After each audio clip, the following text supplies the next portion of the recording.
voulons en effet, comme le disait ce dernier chant, écouter la voix du bon berger, parce que nous considérons les uns et les autres, de par notre conversion à Christ, de par notre rencontre avec Jésus, de par le fait que nous sommes nés de nouveau et que nous avons reçu Christ en nous pour avoir par ce moyen-là la vie éternelle, mais aussi par ce moyen-là voir le bien triompher du mal en nous, la loi de Dieu, la loi de l'Esprit de Dieu, bien prendre place en nous lorsque nous recevons Christ comme notre Sauveur et la loi du péché disparaît. C'est un peu comme dans une salle obscure, on met la lumière, les ténèbres sont chassées et la lumière prend place. C'est la même chose, quelque part, lorsqu'on se tourne vers Jésus-Christ, lorsqu'on regarde à Christ, lorsqu'on abandonne sa vie de misère, de péché à Christ pour qu'il puisse nous laver, nous pardonner, nous purifier, il chasse les ténèbres et il met son admirable lumière. Et nous sommes alors ses enfants, mais nous sommes aussi considérés comme ses brebis. Et lui, il est le divin berger, le bon berger par excellence. Et nous voulons entendre sa voix. Et le seul moyen, ou plutôt le moyen par excellence, qui doit primer sur bien d'autres choses, c'est sa parole. Alors, je vous propose ce matin d'ouvrir la Bible. Je le fais maintenant, et puisque ensuite je voudrais prendre le temps de donner diverses informations concernant les semaines à venir de l'Église et ce qui se met en place au niveau de l'Église pour le témoignage, l'évangélisation dans le Sud Aveyron. Et je crois et je considère que les informations, les annonces qui peuvent être dites lors des rencontres de l'Église sont importantes. Ça amène aussi à la prière et ça amène à s'unir dans une même vision, dans une même direction et dans un même travail à la gloire de Dieu. Lorsque je lisais la Bible ces dernières semaines, j'ai pu lire à plusieurs endroits dans la Bible le fait que des hommes se sont mis, je le dis entre parenthèses, en avant. J'ai appris que par l'éducation que j'ai eue, dans les règles de vie qu'on m'a appris, dans ce qu'on appelle la politesse, qu'il ne faut pas commencer une phrase en disant « moi » et les autres, mais de commencer en disant « les autres » et « moi ». Et en lisant la Bible dernièrement, j'ai relevé cette particularité de ces hommes qui ont mis en avant le « moi ». Alors, je les ai notés, ces passages dans la Bible, et ce matin, je voudrais faire un rapprochement entre divers passages, quelques passages que j'ai pu noter. Alors, je me permets de relire avec vous, en introduction, le psaume 119, le verset 57. J'en ai fait allusion il y a quelques dimanches en arrière, et ce verset revient encore ce matin pour les uns et les autres. Soyez les bienvenus, vous qui êtes là ce matin pour la première fois, les premières fois, et aussi je voudrais mentionner ceux qui peuvent regarder ces vidéos de l'Église évangélique de Pentecôte de Ganges sur YouTube. Nous prions pour tous ceux et celles qui regardent ces vidéos, que Dieu vous bénisse. Nous ne vous connaissons peut-être pas, vous n'êtes peut-être pas de la région, mais nous croyons qu'au travers de ce partage biblique, transmis par la chaîne YouTube de l'Église. Le Seigneur est là pour vous bénir et pour vous faire du bien. Psaume 119, le verset 57. « Ma part, ô Éternel, je le dis, c'est de garder tes paroles. » Et je reviens donc sur cette expression du psalmiste qui considère à nouveau dans ce passage la part qu'il doit accomplir, la part qu'il a à faire. Ne vous inquiétez pas, je ne vais pas redire ce que j'ai pu dire au sujet de ce verset, autour de ce verset dernièrement, mais je dirais ceci, que la Bible, dans certains domaines, nous encourage au moi, à mettre le moi en avant.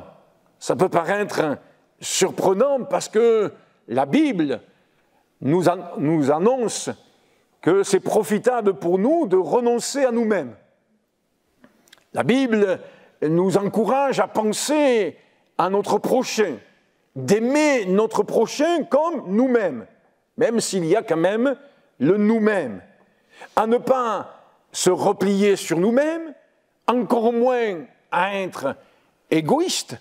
Pourtant, comme je le disais il y a quelques instants, des textes bibliques montrent que la foi et l'amour pour l'œuvre de Dieu conduit à des prises d'initiative personnelles.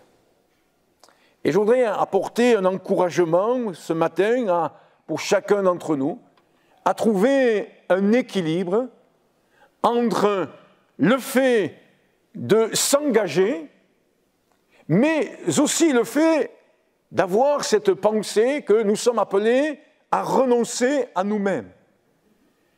Il ne faudrait pas que le renoncement à nous-mêmes soit excessif au point que nous nous effacions complètement, mais à contrario, il ne faudrait pas que le moi l'emporte trop, soit trop visible pour faire de l'ombre à la personne même de Jésus et pour nous amener à de l'orgueil ou à bien d'autres sentiments vaniteux.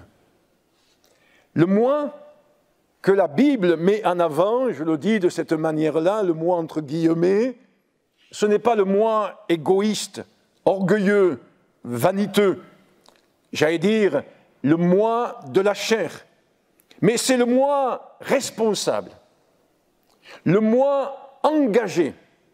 Et cet homme, le psalmiste, dit ceci, « Ma part, ô Éternel, je le dis. » Il le dit. Ce n'est pas simplement une réflexion, ce n'est pas simplement une pensée, il se positionne, il s'engage. Lorsque je me suis converti dans les années 80, il y avait un petit chœur très simple qui disait ceci, « Jeune et chrétien, jeune et engagé ». Et nous étions heureux dans des rassemblements de le dire, j'allais dire, de tout nos poumons, de tout notre cœur, de toute notre force, et que tous ceux qui ont à l'époque chanté cela puissent encore, comme moi aujourd'hui, le dire et le proclamer. Ce n'est pas donc le moi qui se met en avant. Dans Romains, au chapitre 12 et au verset 16, il est dit ceci, « Ne soyez pas sages à vos propres yeux ». Donc il faut trouver cet équilibre, il faut trouver cette mesure spirituelle pour savoir renoncer à nous-mêmes, à notre moi, à la chair, mais aussi à se mettre en avant pour pouvoir mettre Jésus en avant. Et je vais essayer de m'expliquer dans un instant. Ce moi dont je veux parler ce matin, c'est un moi humble, mais conscient qu'il a une mission à accomplir. C'est le moi qui ne se cache pas. La Bible nous dit dans Matthieu au chapitre 5, verset 16, que votre lumière luise ainsi devant les hommes, afin qu'il voie vos bonnes œuvres et qu'il glorifie votre Père qui est dans les cieux.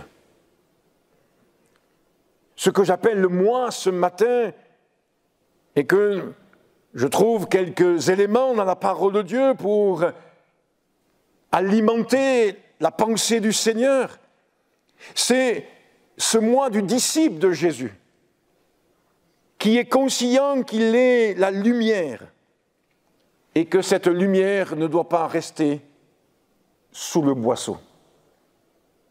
C'est pourquoi tout à l'heure je me permettais de dire ceci, c'est un moi qui, oui, se met en avant pour pouvoir mettre en avant le Seigneur. Ce n'est pas un moi qui se cache, qui se terre. Il nous est dit dans l'histoire du peuple d'Israël, dans l'Ancien Testament, qu'à cause d'un contexte d'opposition, d'ennemis, etc., le peuple d'Israël vivait dans les ravins, vivait dans les grottes. Il est même dit d'un homme, Gédéon, qu'il se cachait pour pouvoir bénéficier, mettre de côté et cacher sa récolte. Et le chrétien n'est pas appelé à vivre caché, mais à mettre la lumière de l'Évangile en avant. Nous ne sommes pas appelés à mettre la lumière sous le boisseau. Et nous voulons être cette Église de Jésus-Christ, qui est comme cette ville sur une montagne. Comme cela est écrit dans Matthieu au chapitre 5, Jésus le dit dans ce chapitre-là du Sermon sur la montagne.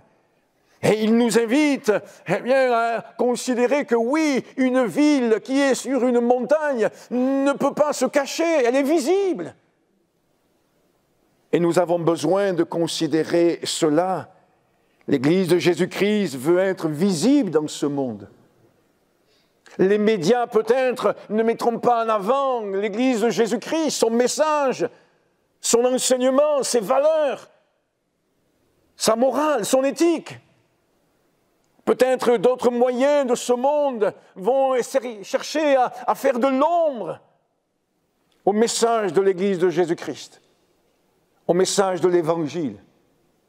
Mais nous voulons être ses serviteurs.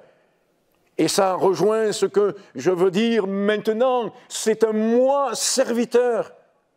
Et nous lirons des textes dans la parole de Dieu qui montrent que, oui, des hommes se sont levés en disant « Moi, je suis prêt à te servir. Moi, je veux te suivre. Moi, je suis disponible. » Et l'Église de Jésus-Christ veut être cette œuvre, veut accomplir cette œuvre de Dieu afin que la lumière véritable puisse paraître, même si la nuit vient.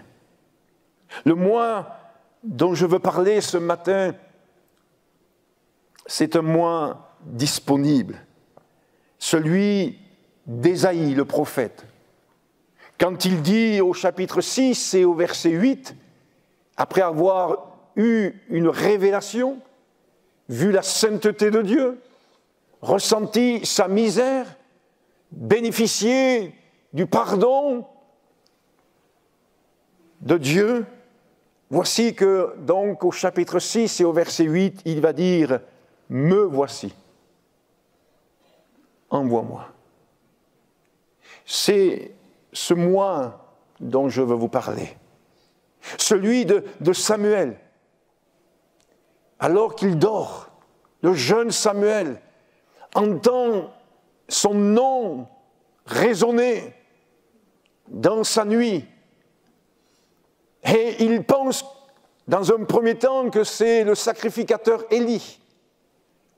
Et il se réveille, et il se lève, et qu'est-ce qu'il dit ? « Me voici ! Me voici !» C'est ce moi qui m'interpelle encore ce matin. Cette disposition de cœur qui nous amène à, oui, se mettre à la disposition du Seigneur. Alors je voudrais voir avec vous 3 personnages. Tout d'abord dans le livre de Néhémie, justement voir l'histoire de cet homme et ce qu'il dit de lui, au chapitre 4 et au verset 23.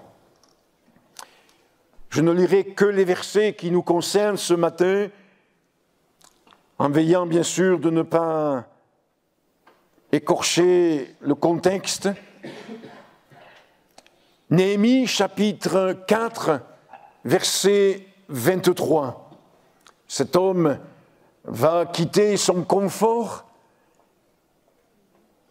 sa position, et il va venir à Jérusalem, au milieu de ruines, pour reconstruire dans un premier temps la muraille.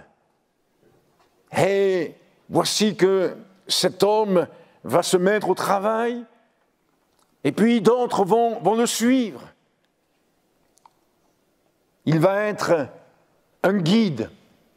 Il va amener d'autres à s'enrôler, à s'engager derrière lui et avec lui. Et il y a de l'opposition, il y a des ennemis, il y a des hommes qui sont là dans le pays qui ne veulent pas que l'œuvre de Dieu se fasse. Et ça nous rappelle toute l'opposition spirituelle qu'il y a contre l'Église de Jésus-Christ. Mais nous proclamons ce matin que toute arme forgée contre l'Église de Jésus-Christ sont brisées, que toute œuvre de l'ennemi sont détruites, parce que Christ a triomphé et il fait de nous des vainqueurs. Cela ne nous empêche pas de nous armer, cela ne nous empêche pas de combattre dans la prière, cela ne nous empêche pas de mettre en avant par la foi le nom de Jésus-Christ. Et dans ce chapitre 4, verset 23, voici ce qui nous est dit.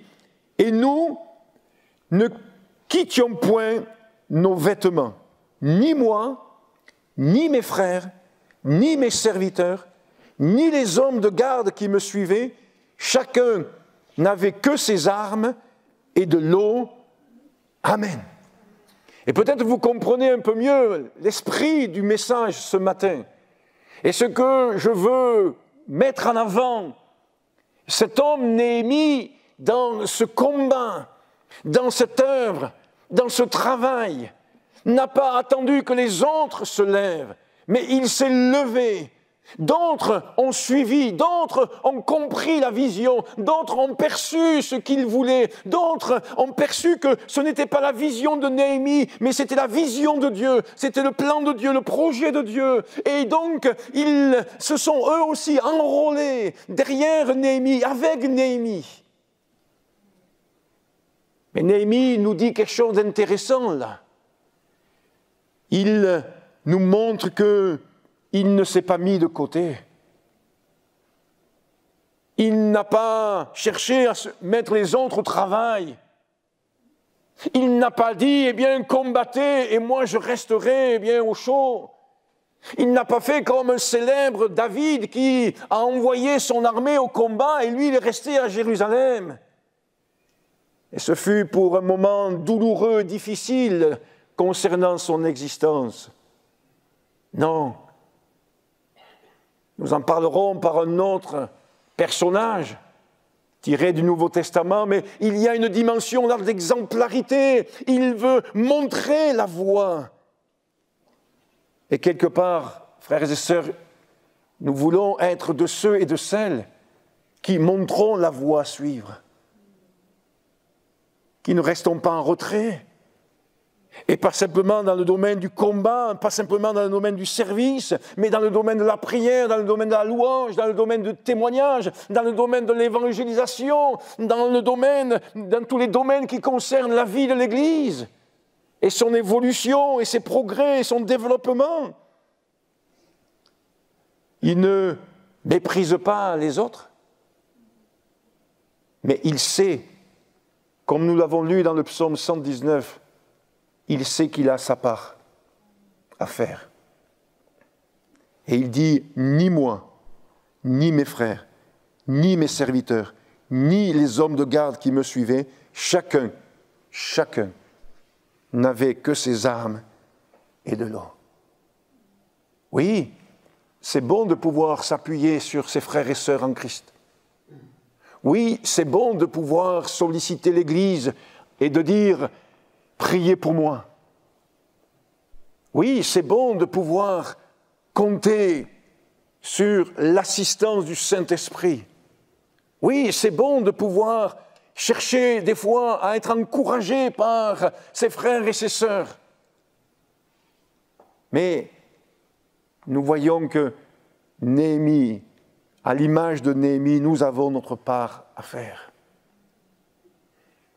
Et ce contexte que je ne veux pas trop développer nous montre bien que la part que nous avons à faire, si nous prenons exemple sur ce passage et sur Néhémie, concerne le combat spirituel. Concerne le combat spirituel. Les armes nous parlent du combat spirituel, l'eau nous parle de la vie en haut, de la vie de Dieu, de la vie de l'Esprit. Alors réfléchissons là-dessus et poursuivons. Oui, il y a chez Néhémie une implication. Et je ne pense pas être exagéré dans mes propos en disant que ce que Dieu attend de chacun d'entre nous, c'est une réelle implication. Une implication physique et une implication matérielle. C'est ce que nous voyons au travers de l'exemple de Néhémie. Néhémie ne considère pas qu'il est au-dessus de la mêlée, mais il est dans la mêlée. Il ne considère pas que Dieu lui a confié une mission et que lui, il va répartir les rôles, les tâches. Alors, oui, il y a une implication chez Néhémie, physique et matérielle. Il ne considère pas qu'il est au-dessus de la mêlée, il est présent. Il n'attend pas que les autres fassent ce qu'il y a à faire, il fait sa part, il montre la voie à suivre. C'est un exemple de serviteur qui ne profite pas de la position que Dieu lui a confiée. Il se retrousse lui aussi les manches et il mène le bon combat. Dans un autre domaine, et là, je n'ai pas voulu commencer par ce verset, mais je ne peux prêcher ce que je prêche ce matin sans lire avec vous dans Josué, au chapitre 24. Peut-être déjà, pour certains, la référence vous dit quelque chose. Nous sommes là à la fin de la vie de Josué. Je dis, pendant que vous cherchez la référence, Josué 24, verset 14, la conquête du pays promis est en bonne voie, de nombreuses victoires ont été accordées au peuple d'Israël. Il y a eu quelques défaites, il y a eu différents événements et petit à petit, le peuple d'Israël rentre dans la promesse. C'est un peu comme l'Église de Jésus-Christ aujourd'hui, jour après jour, semaine après semaine, nous rentrons dans les promesses de Dieu, nous voulons conquérir les promesses de Dieu. Oui, il y a des échecs, oui, il y a des désillusions, oui, il y a de l'opposition, mais nous comptons sur la grâce de Dieu, nous nous humilions, nous nous repentons, nous examinons, nous rentrons en nous-mêmes, nous faisons comme Josué l'a fait tout au long de sa vie. Relisez l'histoire de Josué et nous avançons. Les yeux fixés sur le Seigneur, mais nous ne nous arrêtons pas et nous cherchons à faire pas après pas. Et là, nous arrivons presque au terme de l'existence de Josué, et il dit ceci, Josué 24, verset 14, « Maintenant, il s'adresse au peuple d'Israël, craignez l'Éternel et servez-le avec intégrité et fidélité. Faites disparaître les dieux qu'ont servi vos pères de l'autre côté du fleuve et en Égypte, et servez l'Éternel. Et si vous ne trouvez pas bon de servir l'Éternel, choisissez aujourd'hui qui vous voulez servir. Ou les dieux que servaient vos pères au-delà du fleuve, ou les dieux des Amoréens dans le pays desquels vous habitez. » Et il dit ceci, « Moi et ma maison, nous servirons l'Éternel. » Et peut-être en lisant ce verset, vous comprenez peut-être la longue introduction que j'ai faite tout à l'heure. Qu'est-ce qu'il veut dire le pasteur aujourd'hui avec ce moi? Eh bien, nous avons là encore une facette de ce que Dieu veut aussi, parmi tant de choses, déposer dans notre cœur. Josué explique les choses, met les gens devant leurs responsabilités, met le peuple d'Israël devant ses responsabilités, et il dit ceci devant la foule. J'allais dire, il dit ceci publiquement. Ce n'est pas un moi dans le secret de ma chambre, c'est un moi public. Il n'y aura peut-être pas marqué chrétien sur notre front, mais notre comportement, notre vie, nos propos, nos paroles et bien d'autres choses doivent révéler que nous sommes à Christ. Un peu, mais le contexte est particulier, cette interpellation faite à l'égard de Pierre lors de l'arrestation. Mais toi, tu n'étais pas un des leurs? Eh oui, nous voulons accepter que ce monde nous dise qu'on est un de Jésus-Christ, qu'on appartient à Jésus-Christ. Parce que nous n'avons pas honte de l'Évangile. C'est la puissance de Dieu. Alléluia. Et Josué va donc dire ceci, choisissez. Choisissez. Un peu comme Moïse le fera en son temps, où il dira ceci, Dieu met devant vous la mort et la vie, la bénédiction et la malédiction. Choisissez. Et Josué va dire moi et ma maison. Un appel à se positionner. Le moi qui assume ses choix de vie conformes à la Bible. Le moi qui nous amène à suivre Dieu, à servir Dieu. C'est ce qu'il est dit là. Nous servirons l'Éternel. Le moi qui montre combien il désire être un chef de famille, mais un chef dans le sens de celui qui montre la voie. Allez, j'ose employer ce mot, vous ne l'entendez pas souvent, même si dans le monde évangélique on l'entend très souvent, je vais essayer de ne pas me tromper, être un leader. Être un leader.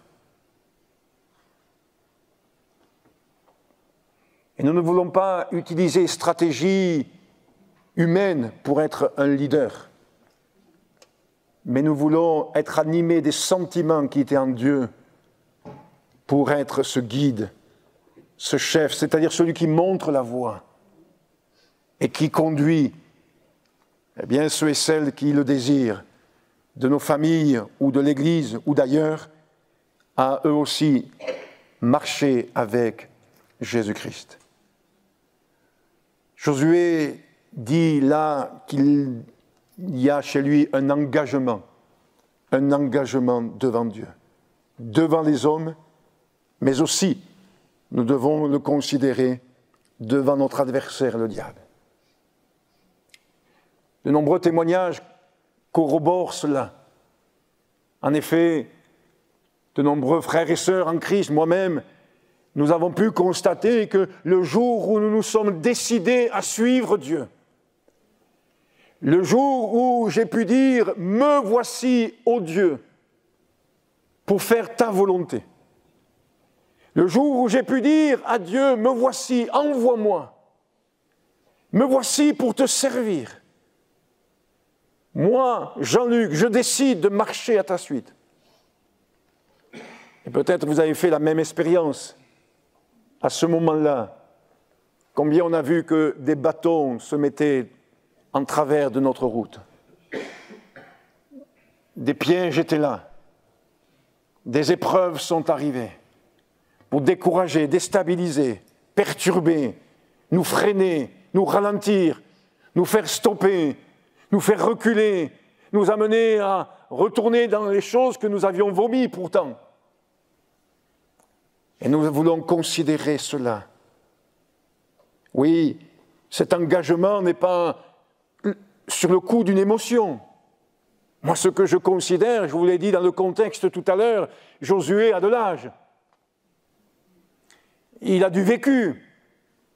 Ce n'est pas le petit jeune qui vient de sortir de l'école de Moïse. Il était serviteur de Moïse.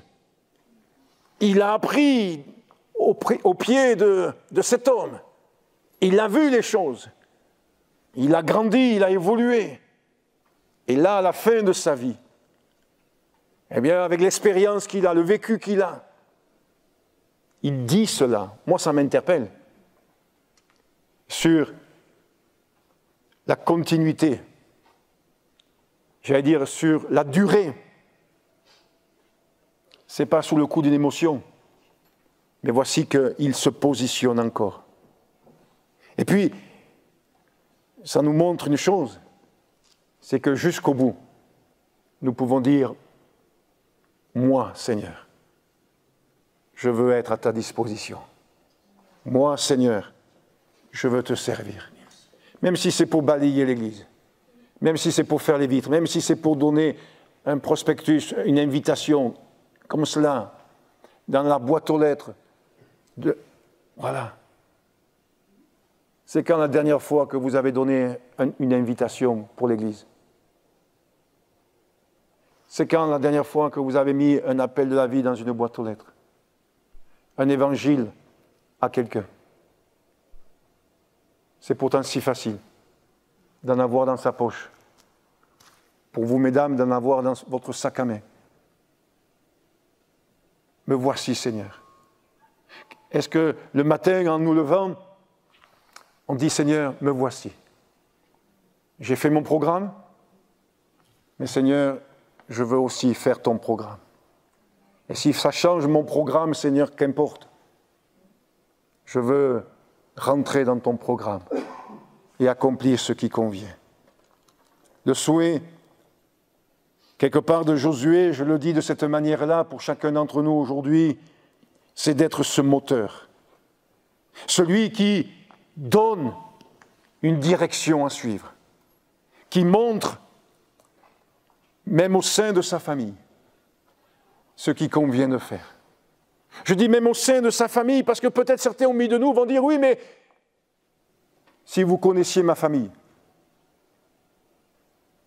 eh bien, soyez ce que Dieu veut que vous soyez dans votre famille, ça c'est la priorité, et Dieu fera le reste. Dieu fera le reste.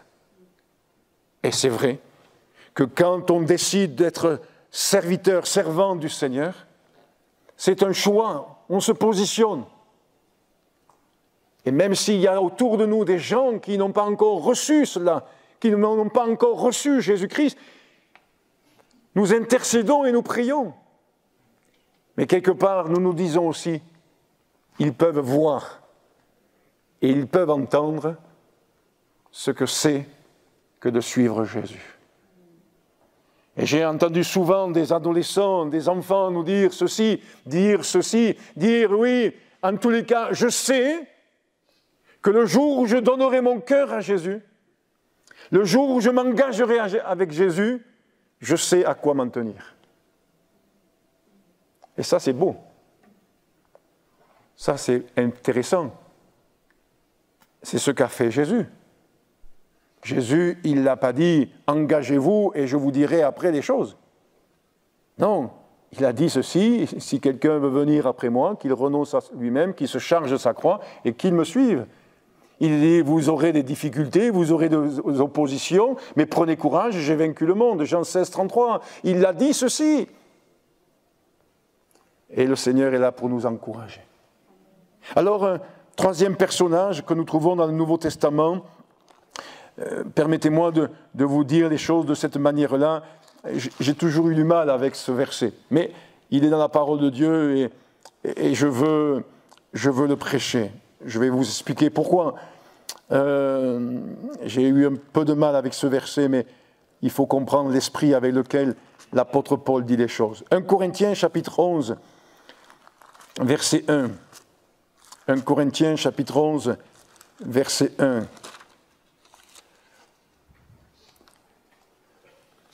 Si on lit les 3 premiers mots, la première partie de ce verset, on se dit, Paul, il est quand même imbu de sa personne. Moi, c'est comme ça que je l'ai perçu au début, il y a 35 ans, quand je commençais à lire la Bible. 1 Corinthiens 11, verset 1. Pourquoi? Parce qu'il dit ceci, « Soyez mes imitateurs ». C'est particulier de dire ça. Hein? Je prêche, je suis devant vous, je mets en avant les paroles de Paul. Et Paul dit ceci, « Soyez mes imitateurs ». Donc, quelque part, il se met en avant. Et il dit, comme je le suis moi-même de Christ. Ce que nous comprenons de ce verset, c'est que, dans un premier temps, Paul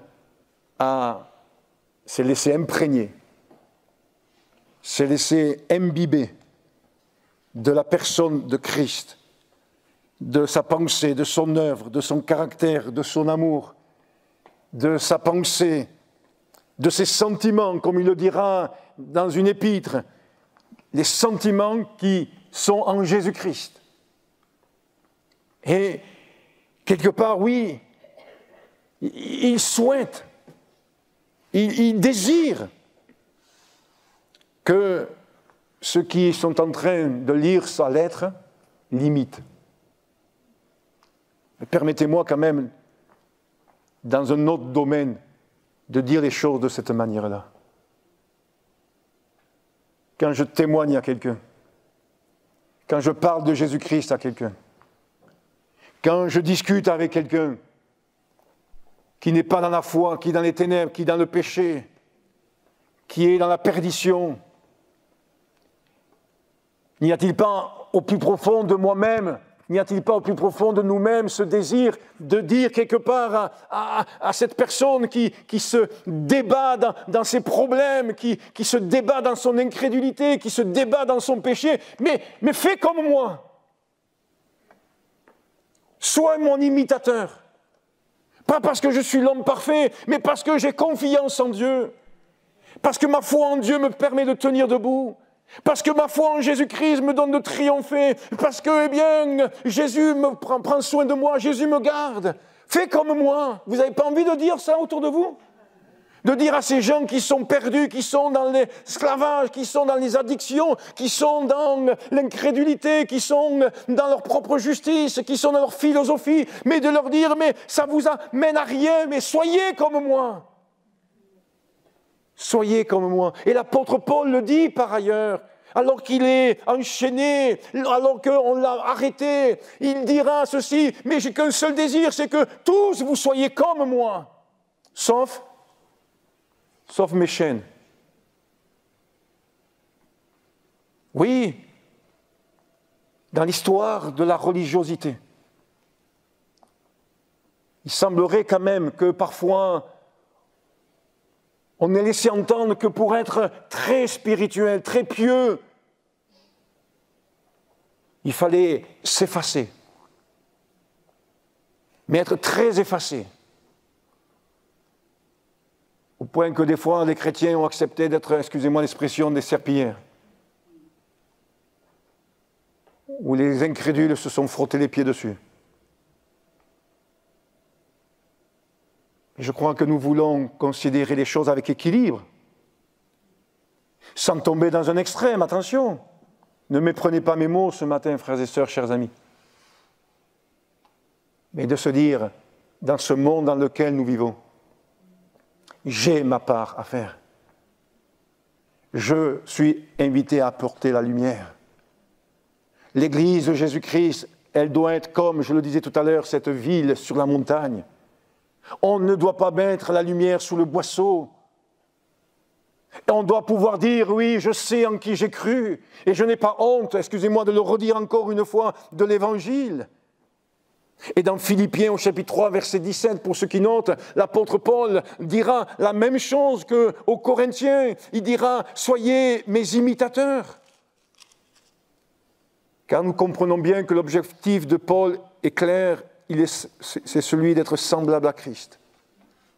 Alors, dans son amour pour l'œuvre de Dieu, dans son amour pour ses frères et sœurs, j'allais dire même dans son amour pour son peuple, il souhaite être un modèle. Mais, n'est-ce pas ce qu'il va dire à Timothée? Quand il va dire à Timothée, sois un modèle pour les fidèles, en parole, en conduite, en amour, en foi, en pureté. Sois un modèle. Souvent, on attend que les autres soient un modèle. Mais quelque part, le Seigneur veut nous dire ce matin à chacun d'entre nous, ta part, c'est de chercher à être un modèle. Je le confesse, je ne le suis peut-être pas comme vous le souhaiteriez, comme le Seigneur le souhaiterait, mais c'est mon objectif.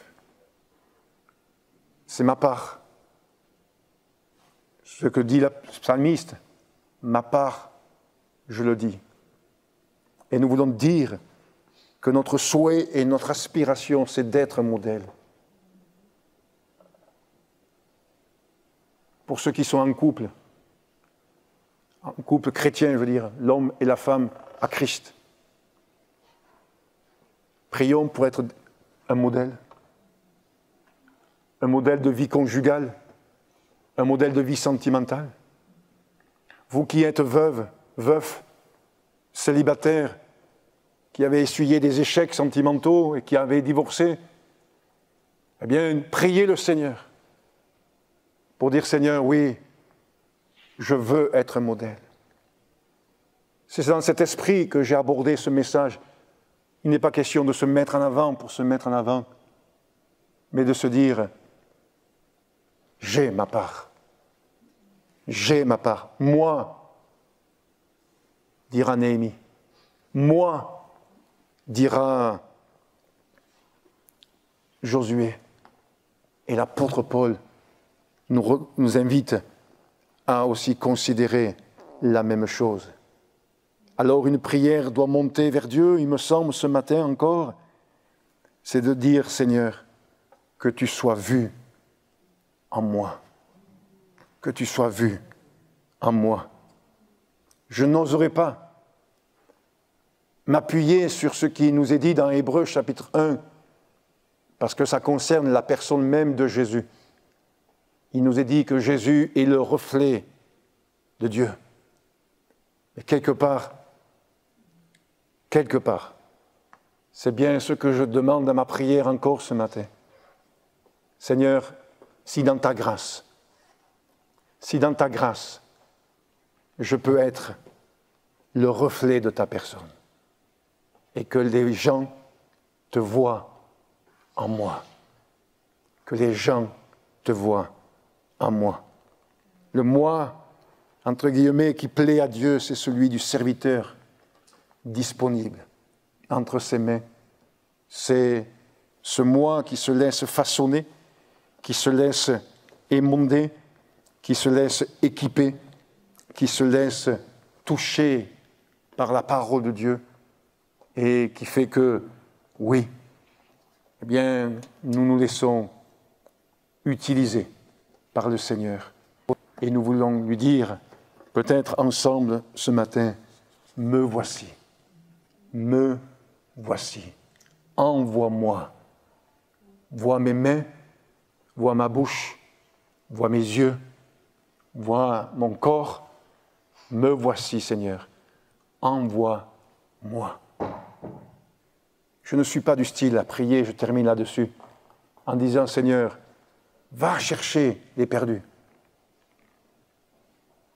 Non, le Seigneur, il nous a envoyés. c'est de notre responsabilité. Alors, nous prions le Seigneur et nous laissons le Seigneur nous éclairer encore ce matin et nous encourager.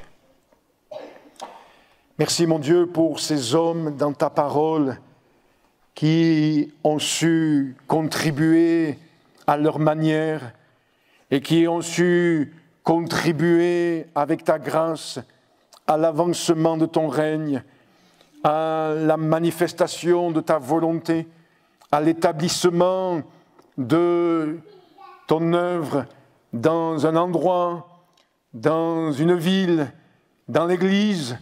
Seigneur, aide chacun d'entre nous, comme cela a été dit, à savoir quelle est notre part, quelle est l'action que nous pouvons mener, quelle est, en d'autres termes, notre contribution, pas simplement matérielle, pas simplement financière, mais notre contribution physique, spirituelle.